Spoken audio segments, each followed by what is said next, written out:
লিখে কথা লিখে গানটার মানেও বুঝছিস, সবকিছু বুঝে যাচ্ছিস, তাই তো? দেখ, আমি অ্যাকচুয়ালি গায়ক নই, কিন্তু যেহেতু অনেক বড় সুপারস্টার আমি, তো আমাকে সেই সময় বাবুল, মানে এই বাবুল নয়, বাবুল মিউজিক ডাইরেক্টর আর পুলক বন্দ্যোপাধ্যায় গান লিখেছিলেন, বলে মিঠুনদা তুমি গাও। আমি তো গায়ক নই, না এটা তোমার ছাড়া কাউকে মানাবে না, তো আমি গিয়েছিলাম। কিন্তু আমি কোনোদিন ভাবিনি সেই গানটা আজকে পশ্চিমবাংলার জন্য এরকম ফিট হয়ে যাবে। ওই আমাদের গড়া এই বাংলা আজ কেন হয়ে গেল কাংলা, ওই আমাদের গড়া এই বাংলা আজ কেন হয়ে গেল কাংলা।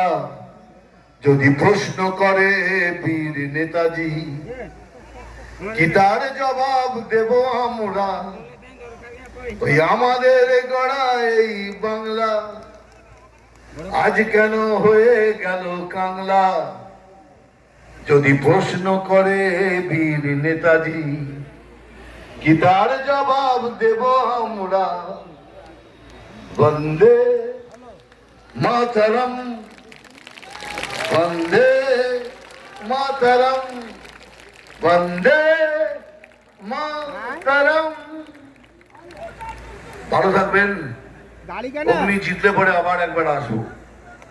সেদিন শুধু কোনো ডায়লগ না, শুধু নাচ করবো, গাইবো, ডায়লগ করবো, আর খুব এনজয় করবো, আর মাঠে বসে খাবো বিউলির ডাল, আলু পোস্ত, বেগুন ভাজা, আপনাদের তৈরি করা। ঠিক থাকবে তো? আমার সাথে বলুন একবার চেঁচিয়ে, জয় শ্রীরাম।